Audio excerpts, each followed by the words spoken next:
নমস্কার বন্ধুরা, ডোনার রান্নাঘরে আপনাদের সকলকে স্বাগত জানাই। প্রতি সরস্বতী পূজায় আমাদের বাড়িতে একই মেনু চলে আসছে। দুপুরের খিচুড়ি আর বেগুনি এবং রাতে গোটা তরকারি। আজ আমি কেমন করে খিচুড়ি বানালাম সেটাই আপনাদের সাথে শেয়ার করলাম।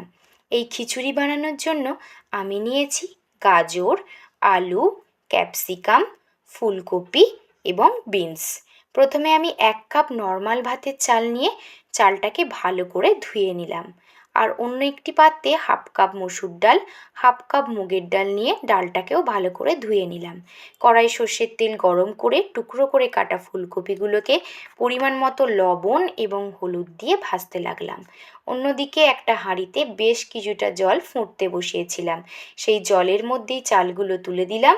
চাল ফুটে উঠলে ডালগুলোও তার মধ্যে দিয়ে সেদ্ধ হতে দিলাম। এদিকে ফুলকপিগুলোও সুন্দর ভাজা হয়ে গেছে। আর একটু অল্প তেল দিয়ে তার মধ্যে আলুগুলো দিয়ে লবণ এবং হলুদ দিয়ে ভাজতে লাগলাম। তার মধ্যে দিলাম গাজর এবং বিনস দিয়ে ভালো করে ভেজে নিলাম।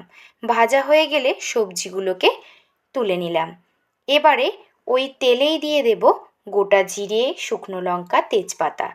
ফোড়নটা ভাজা হলে তার মধ্যে 1 কাপ সরু করে কাটা পেঁয়াজ ভেজে নিয়ে তার মধ্যে 1 চামচ রসুন বাটা, 1 চামচ আদা বাটা, 2 চামচ হলুদ গুঁড়ো, 1 চামচ কাশ্মীরি লাল লঙ্কার গুঁড়ো, 1 চামচ ধনে গুঁড়ো, 1/2 চামচ জিরে গুঁড়ো এবং সামান্য জল দিয়ে মশলাটা কষিয়ে তার মধ্যে যোগ করলাম 1 চামচ কাঁচা লঙ্কা কুচি, একটা বড় সাইজের টমেটো স্লাইস করে কাটা এবং 1 চামচ লবণ। টমেটোগুলো মশলার সাথে মিশে গেলে তার মধ্যে ভেজে রাখা সবজিগুলো এবং 1/2 কাপ কড়াইশুঁটি দিয়ে মশলার সাথে ভালো করে কষিয়ে নিলাম।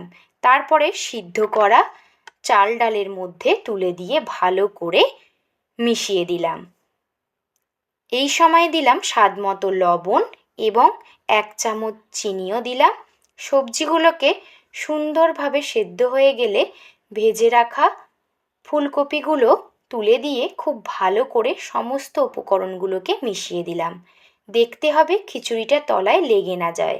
নামানোর আগে ধনেপাতা কুচি, গরম মশলা এবং ঘি ছড়িয়ে নামিয়ে নিলাম। তৈরি হয়ে গেল দুর্দান্ত স্বাদের লোভনীয় খিচুড়ি। ভিডিওটি ভালো লেগে থাকলে অবশ্যই লাইক, শেয়ার এবং কমেন্ট করবেন।